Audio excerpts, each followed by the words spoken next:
algunas escrituras, quizá no leamos todas porque es mucho, pero tenemos sobre este tema de la Santa Cena que Jesús ordenó. Es una de las dos cosas que Jesús ordenó que debía de hacerse en memoria de Él. La primera lectura en el Evangelio de Mateo, según debe estar ahí en el anunciador. Mateo capítulo 26.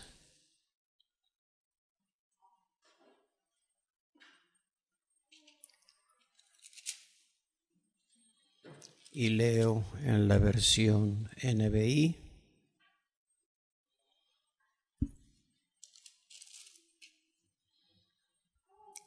A partir del versículo 17.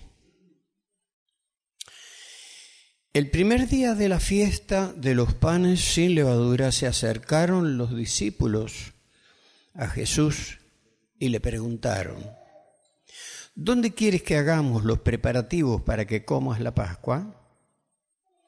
Él les respondió que fueran a la ciudad, a la casa de un cierto hombre, y le dijeran: el maestro dice, mi tiempo está cerca.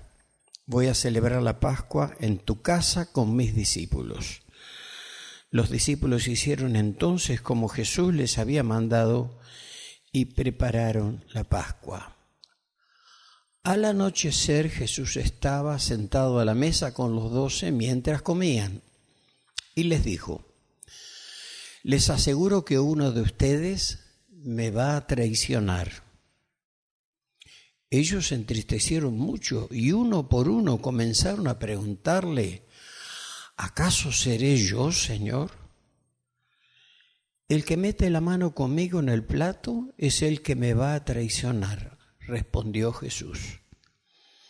A la verdad, el Hijo del Hombre se irá, tal como está escrito de él, pero ay de aquel que lo traiciona.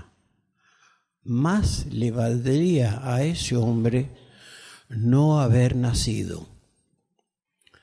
¿Acaso seré yo, Rabí?, le dijo Judas, el que lo iba a traicionar. Tú lo has dicho, le contestó Jesús. Mientras comían, Jesús tomó pan y lo bendijo. Luego lo partió y se lo dio a sus discípulos, diciéndoles: tomen y coman, esto es mi cuerpo. Después tomó la copa, dio gracias y se las ofreció diciéndoles: beban de ella todos ustedes. Esto es mi sangre del pacto, que es derramada por muchos para el perdón de pecados. Les digo que no beberé de este fruto de la vid desde ahora en adelante, hasta el día en que beba con ustedes el vino nuevo en el reino de mi Padre. Después de cantar los salmos, salieron al monte de los olivos.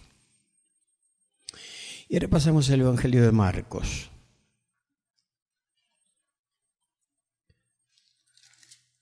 Marcos capítulo 14.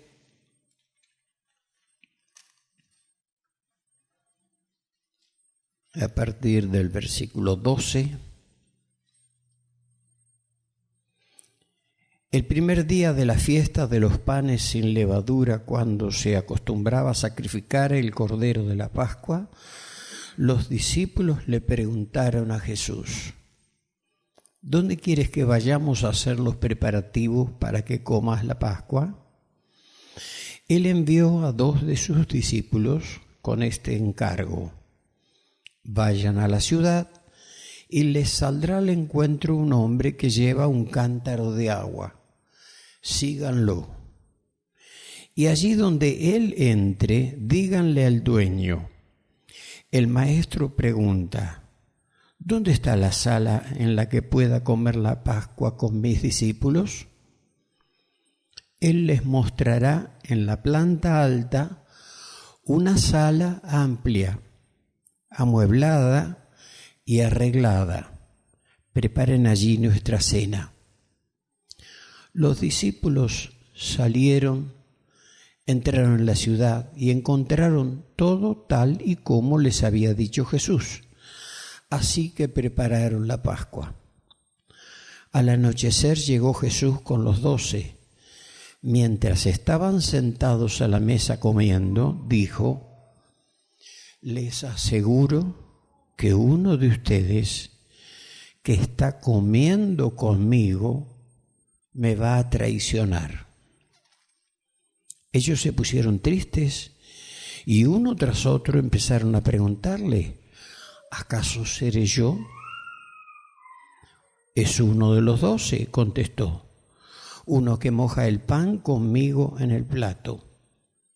A la verdad, el Hijo del Hombre se irá tal como está escrito de él.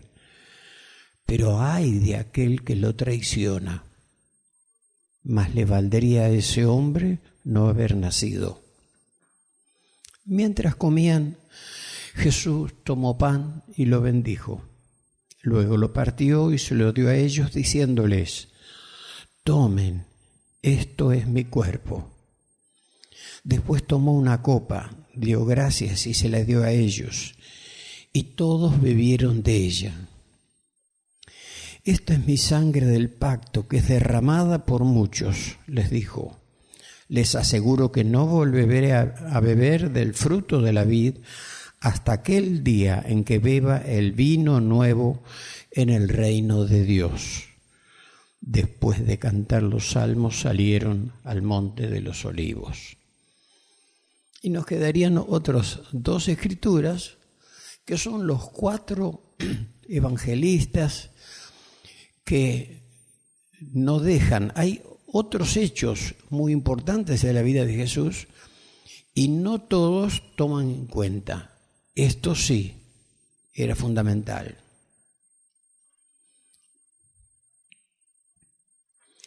Este tema de la cena en la historia de la Iglesia ha sido un tema de disputa continuada, de cambios y de marchas y contramarchas, correcciones, agregados, y llegamos al día de hoy, cuando hay de todas las formas inimaginables, con todas las variantes que no se le ocurre a nadie, ya existen. A alguien se le ocurrió.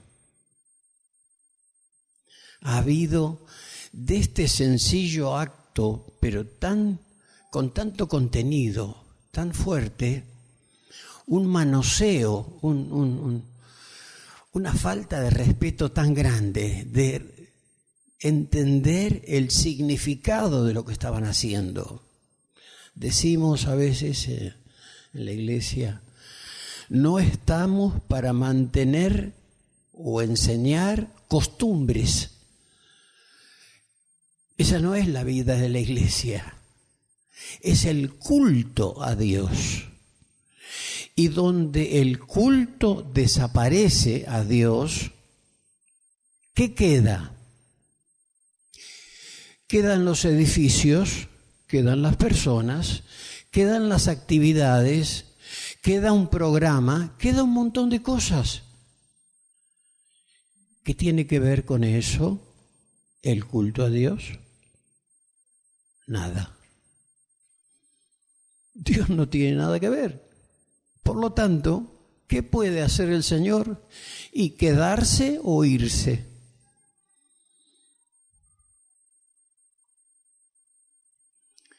No es raro entonces que ocurra que algunos hermanos dicen, yo me tuve que ir de la iglesia donde estaba porque es como que el Señor no estaba más. Yo no sé si el Señor no estaba más, pero por lo menos parecía. Porque muchas cosas cambiaron y muchas cosas en algunas de las iglesias, lamentablemente, donde el pueblo de Dios se reúne con un objetivo, dar culto al Señor. No, ya ahora no. Hay un montón de otras razones que hace que nos juntemos. No vamos tanto al cine, los circos desaparecieron, el teatro es solo para algunos. ¿Dónde vamos? Y a la iglesia. Así me dijo un pastor en Paraguay un día. Le digo, ¿cuántos hermanos vienen? No, dice, no se lo crea. Están aburridos en la casa. Entonces vienen a la iglesia. Porque acá en este pueblo no hay nada raro que hacer. ¿Y entonces dónde van a ir? ¿A caminar? Vienen a la iglesia. A mí me pareció una barbaridad lo que decía. Bueno, hay que esperar un poco de tiempo. Cuando el tiempo pasa, quizás se quedó corto. Era un poco más.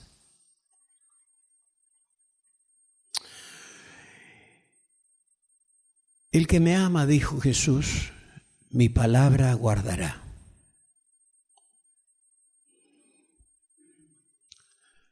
¿Con quiénes celebró? ¿Para quiénes ordenó el Señor que esto debía ser hecho? Para aquellos que han creído en Él, que han tenido una experiencia, un encuentro con Él. Ha habido un dolor en el corazón por errores, pecados, llámele como quiera, pero cada pecado tiene su nombre. Y por esos el Señor murió. Y Él dijo claramente, cada vez que comieres este pan y bebieres de esta copa, la muerte del Señor anunciáis hasta que venga. O sea, es como una predicación del Evangelio. Estamos dando crédito a algo que es el fundamento, la razón de ser de la iglesia. ¿Para qué el Señor nos salvó? ¿Para qué nos hizo parte de su familia?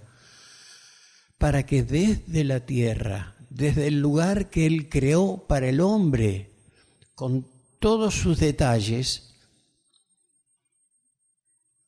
recibiera honra y gloria.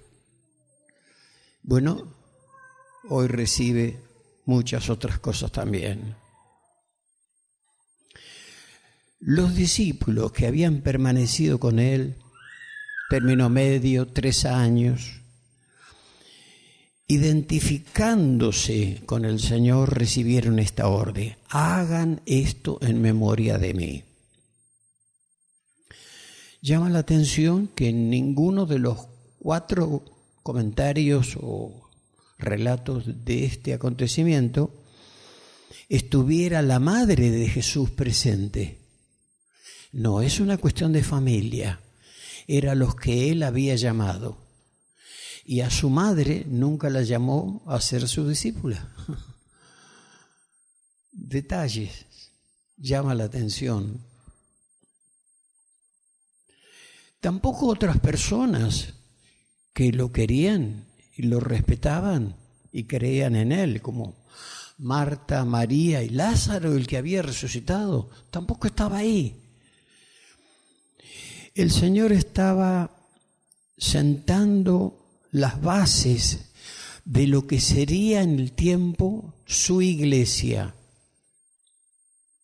Aquellos formadas, básicamente, aquellos que en algún momento hemos recibido el llamado del Señor. Y por eso aquí estamos. Los apóstoles, a continuación, cuando Jesús ya no estaba, enseñaron esto con lujo de detalles a la iglesia.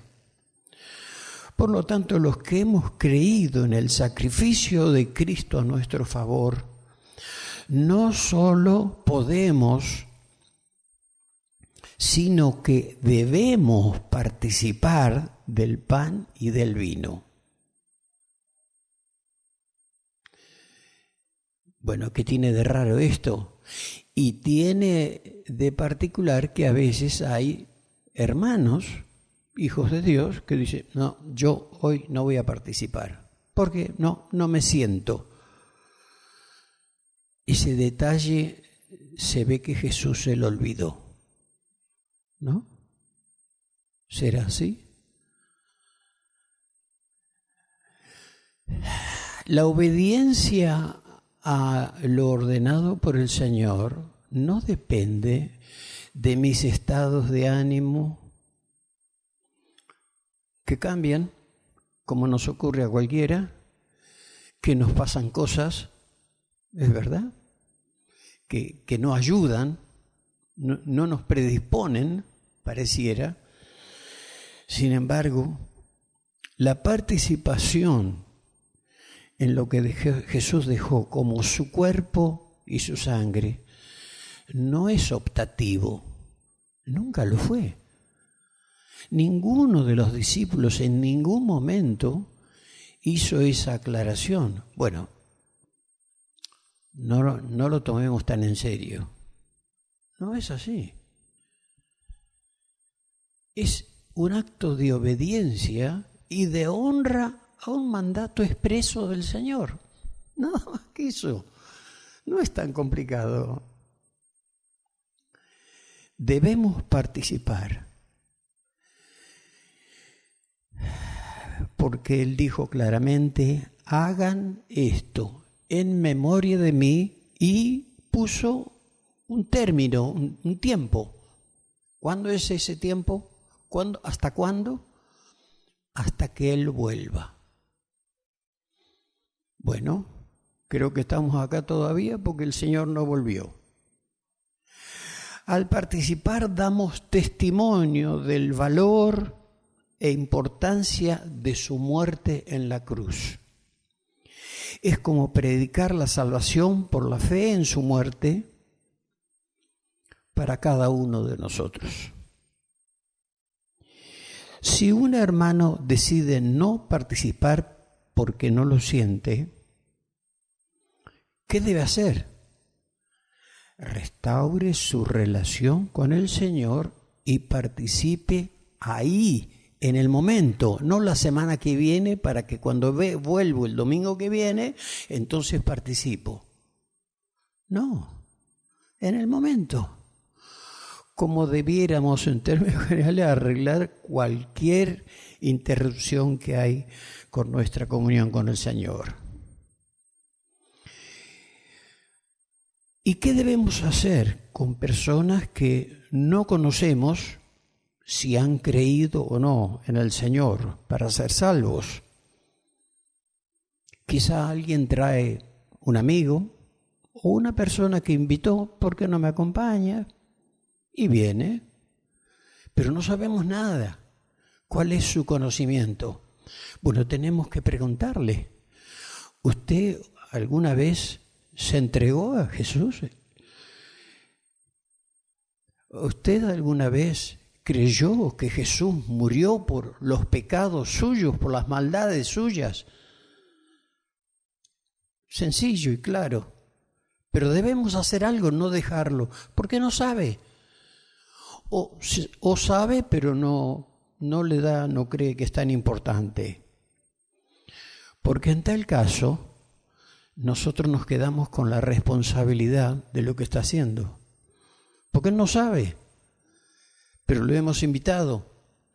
Y si es posible, le podemos hablar de eso antes de venir. Y el otro tema, ¿qué hacemos con los niños? Debemos enseñarles, no obligar, pero enseñarles.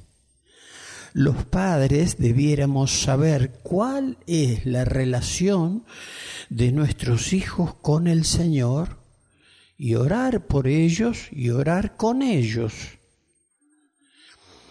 Y si no está claro cuál es su relación con el Señor, bueno, dejarlo, esperar, no obligarlos a hacer algo.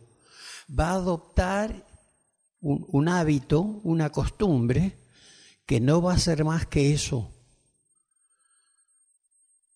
Y por otro lado, le estamos inculcando, como sin querer, que no es tan importante.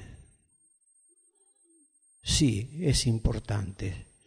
Los hijos son una bendición de Dios y ellos deben participar conscientes y es bueno y necesario lo que sus padres también hacen. Porque de todas maneras, si no les enseñamos en casa, no en el culto, en casa, si no les enseñamos, no somos librados de nuestra responsabilidad. Tendremos que responder delante de Dios por ellos. Cada uno somos salvos por la fe puesta en el sacrificio de la cruz, para lo cual no hay una edad establecida en ninguna parte de las Escrituras, ni dicho por el Señor, ni dicho por los apóstoles, nada que ver. Es para los que han creído la participación. Y repito, no es voluntaria. O sea, debemos hacerlo como un acto de obediencia. En el tiempo de la ley de Moisés, cada uno participaba y toda la familia iba y toda la familia participaba de la Pascua. Pero responsable de la participación de sus hijos eran los padres. A partir de la muerte de Cristo, Él cumplió las exigencias de la ley. Y decimos que estableció, instauró la gracia suya para todos. Pero tenemos una advertencia en la primera carta a los Corintios. Una de las tantas cartas que escribiera el apóstol Pablo, y esta iglesia que ha dejado para la historia tanta enseñanza, en virtud de los errores u horrores que cometían, porque también había. Y leemos en 1 Corintios capítulo 11, a partir del verso 17. Al darles las siguientes instrucciones no puedo elogiarlos, ya que sus reuniones traen más perjuicio que beneficio. Sí, estamos leyendo la Biblia, dice eso. En primer lugar, oigo decir que cuando se reúnen como iglesia hay divisiones entre ustedes y hasta cierto punto lo creo. Sin duda tiene que haber grupos sectarios entre ustedes para que se demuestre quiénes cuentan con la aprobación de Dios. Porque los grupos sectarios no cuentan con la aprobación de Dios. Sencillo. De hecho, cuando se reúnen, ya no es para comer la cena del Señor, porque cada uno se adelanta a comer su propia cena, su propia comida, de manera que unos se quedan con hambre mientras otros se emborrachan, toman porque no tienen nada para comer, no trajeron nada. Habían tomado la costumbre de que la iglesia se reunía, llevaban comida a la iglesia y todos comían, todo bien. Pero ¿qué observó el apóstol? Y que unos ya dejaban porque estaban satisfechos. Y otros seguían mirando porque o no habían traído nada o no tenían, algo pasaba, pero había diferencias.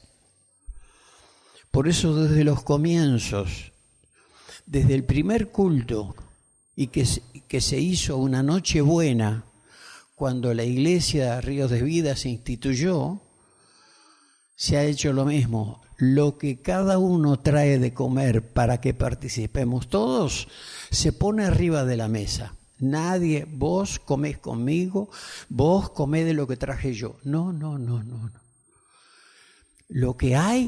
De lo que hay, participan todos, libremente, sin ninguna indicación. Y si alguien no trajo, bueno, come igual.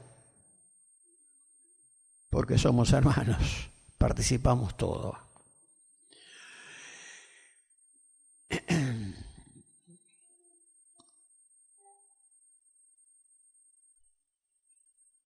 Versículo 22. ¿Acaso no tienen casas donde comer y beber? ¿O es que menosprecian a la iglesia de Dios y quieren avergonzar a los que no tienen nada? Fuerte, ¿no? ¿Qué les diré? ¿Voy a elogiarlos por esto? Claro que no. Yo recibí del Señor lo mismo que les transmití a ustedes, que el Señor Jesús la noche en que fue traicionado tomó pan y después de dar gracias lo partió y dijo: este pan es mi cuerpo, que por ustedes entrego, hagan esto en memoria de mí. De la misma manera, después de cenar, tomó la copa y dijo: esta copa es el nuevo pacto en mi sangre, hagan esto cada vez que beban de ella en memoria de mí. Porque cada vez que comen este pan y beben de esta copa, proclaman la muerte del Señor hasta que Él venga. Por lo tanto, cualquiera que coma el pan o beba de la copa del Señor de manera indigna, no lo subrayamos en la Biblia para no estropear el papel que es finito, pero esta palabra indigna es una piedra en el camino. Será culpable de pecar contra el cuerpo y la sangre del Señor. Así que cada uno debe examinarse a sí mismo antes de comer el pan y beber la copa. Hay que hacer eso antes, y seguro. ¿Estamos seguros de cómo está nuestro corazón, nuestra relación con el Señor? No hay apuro, no tenemos que marcar reloj. No, el culto no tiene un final, hay que terminar a tal hora. A veces se le dice al que predica, porque si no se olvida que también hay reloj. Pero dice, porque el que come y bebe sin discernir el cuerpo, come y bebe su propia condena. Ufa. Por eso hay entre ustedes muchos débiles y enfermos, e incluso varios han muerto.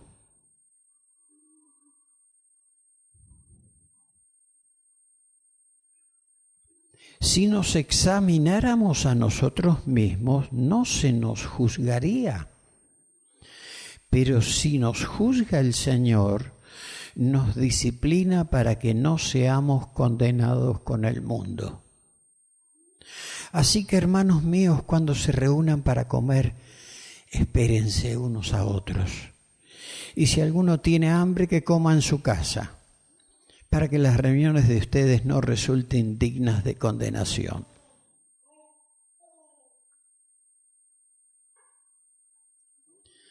Así que lo que puede ser de bendición, porque para eso fue hecho, por no tomar en cuenta qué es lo que estamos haciendo, qué es lo que le damos. Perdón, ¿cuántos papás? Toma, come, cállate. Pero cállate, come el pan. Haga un poquito de memoria. ¿No le pasó? Quizás sí. Pero ¿sabe su hijo, su criatura, que está comiendo la carne de Jesús? ¿O dijo el Señor, bueno, coman el símbolo? No es el símbolo. Es lo que Jesús dijo, nada más. Porque la iglesia es el reino de Dios que es espiritual. Y esa participación es espiritual. Y lo que le decimos al Señor es espiritual Y una oración que surge del corazón, el Señor la recibe porque estamos siendo guiados por el Espíritu Santo. Bueno, pero el chico quiere, tráigale de su casa para cuando el chico le pida lo que quiera, una galletita o pan o lo que se le ocurra. Pero cuando vea comer pan va a querer comer pan, así que preferiblemente tráigale pan. Todos tenemos en casa. O sea, hay una responsabilidad de los que tienen chicos menores para enseñarles, es la oportunidad para que enseñarles y participen bien. Y los niños pueden participar, sí, no se prohíbe, si saben lo que están haciendo, si han puesto fe en Jesús para el perdón de sus pecados. Sí, los chicos también tienen pecados, ¿o no? ¿Por qué lo corrige? ¿Porque hizo algo fuera de lo establecido por los padres en la casa solamente? ¿O algo que se considera que no es bueno, que es malo?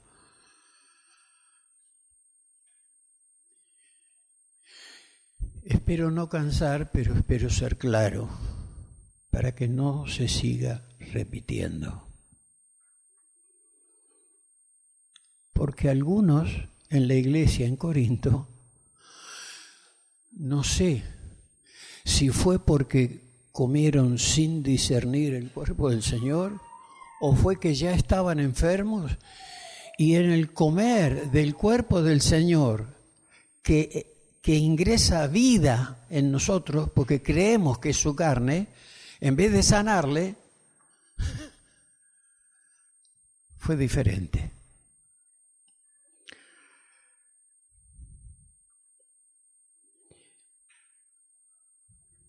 Hacían todo bien, lo que se podría aceptar, sin embargo, ya tenían, lamentablemente en su historia, hermanos enfermos que dice el apóstol Pablo que el origen de esa enfermedad, ese malestar, no era porque había comido mucho y porque tomó frío, era porque no supo hacer las cosas como él les había enseñado. Habían dejado de practicar el amor entre ellos y estaban haciendo algo que no correspondía.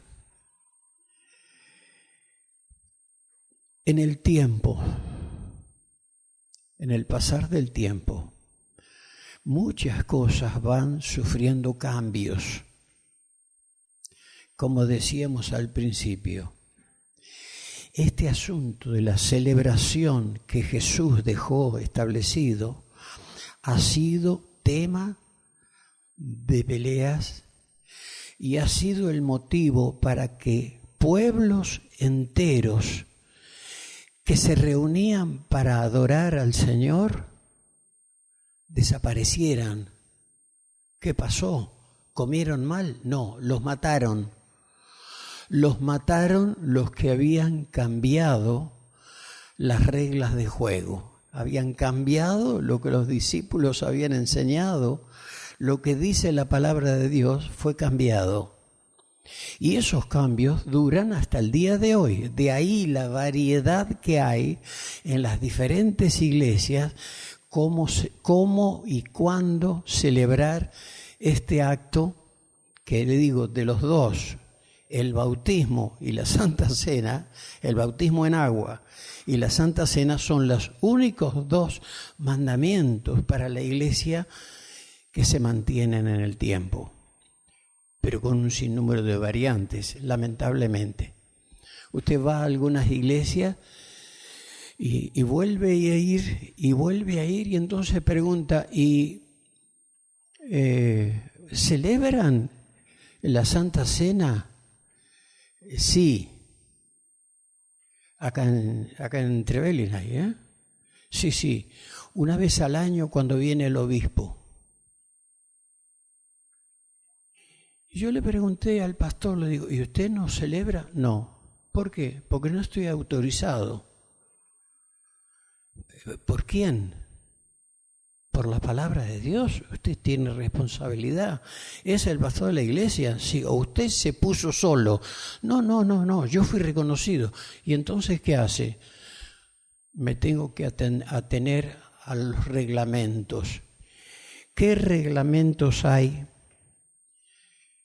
que tengan mayor validez que lo que claramente nos ha dejado la palabra de Dios?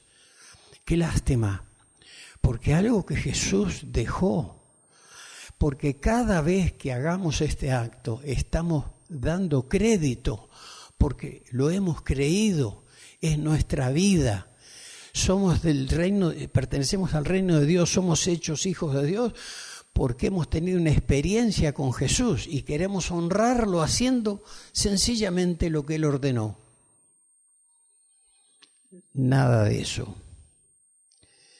El Espíritu Santo, gracias a Dios, nos ha renovado, ha traído claridad y hay lugar para obedecer a Dios siempre. ¿Es una ordenanza de la Iglesia o del Señor Jesús? No, la Iglesia donde yo me congrego dice que hay que hacerlo. La Iglesia debe decir lo que Jesús dijo y punto, no más que eso. Todo lo demás corre por cuenta de quien lo haga y no tenemos ninguna obligación de participar. Busquemos de honrar al Señor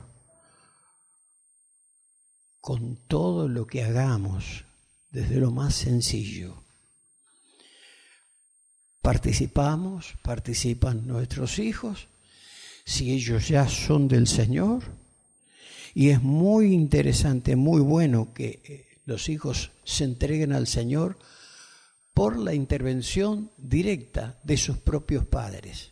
Papá, mamá, un hermano, quien sea, alguien de la familia, no necesariamente en la iglesia.